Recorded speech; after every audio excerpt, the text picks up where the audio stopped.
Hey everybody, welcome back to the shop. Just want to do a quick update on the Dodge truck. So, when I pulled that brake booster off, I was greeted with this. Look at those 4 extra holes. Well, to me they looked real darn close to the size of the old 4-bolt Mopar master cylinders. My Charger still has one of those on it, so I went ahead and took some measurements, and lo and behold, they're the same. So, yeah, by the way, the engine's in. If you look, remember I was talking about putting a Hydro Boost on this thing? Well, the power piston on the Hydro Boost hangs down to the lower right of the unit. As you can see, there just ain't any room. So we're left with manual brakes. Now, many years ago I had a bad brake booster on this thing and was waiting for parts to show up. And I drove this truck for darn near 6 months with a bad brake booster. I just disconnected it because of the vacuum leak. So I know it's very drivable with manual brakes. Been there, done that. So I went ahead and I ordered me up one of them Mopar Performance adapter plates. Here, I'll show you. This guy right here. Real nice billet piece made by Mopar. And there it is, sitting on the aluminum Mopar master cylinder. Now, that's the late model one. It's an 1 1/8 bore, which is what this truck originally had. Once I get driving it, I may change it and downsize it to a 1-inch bore and give me a little bit less hard of a pedal, softer pedal, if you will. And to go with it, we've got, now this was a spendy little booger for what it is, the Mopar Performance adjustable push rod.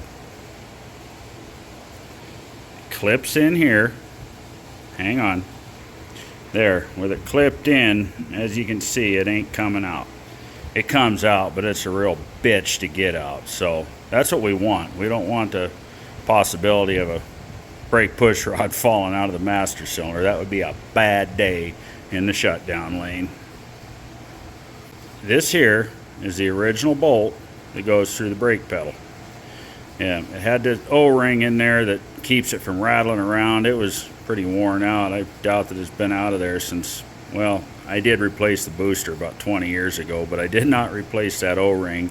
So probably hadn't been out of there or changed since 1978 when the truck was built.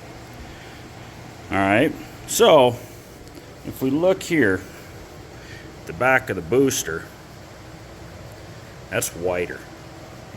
Okay, but it is the same diameter hole as what's on that push rod. So what I've got here is some nylon drain plug gaskets. And believe it or not, these are actually spec'd for a Dodge Omni. So, hey, it's still Mopar stuff. Fits in there. I don't usually do videos one-handed like this, but I just want to do a quick update. Dang it. Okay. So for a total of 4 of those little nylon drain plug washers, that nylon's going to last a good long time, and it's not going to chew up my $80 rod. And that's going to fit. There's the shoulder. It's going to shoulder right up against the pedal. I've already test fitted this so it won't bind, just like it should. And there we go. We're going to have manual brakes on the truck.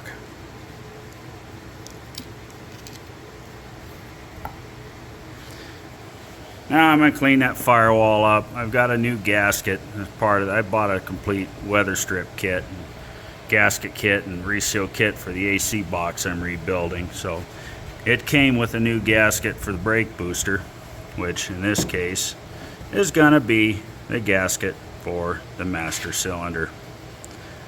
I'm gonna clean that firewall up, and those 4 smaller holes, they go through the factory bracing that was there. It's the same brace material that's in there that the booster itself mounted to, so I'm not worried about structural. The only thing is, those holes are 5/16 and the holes in the new plate are 3/8, so I'm just going to punch them out. I'd rather have a snug fitting fastener in there. Don't want any room for movement. And then I'll just get some, either stick some bolts in there, carriage bolts, and nut them down, or maybe I can find me some nice aluminum snap-in plugs that'll fill those 4 extra holes that'll be left behind. So there you have it. That's how we're going to do the manual brakes on the Dodge truck. I never thought that there was actually going to be those extra 4 holes back there. It's been years since I had that booster off, and I simply didn't remember. And I've seen a lot of these trucks apart that didn't have those holes, so I just got lucky. Cards lined up in my favor for a change. But there you go. Making progress. See y'all in Sikeston. Later.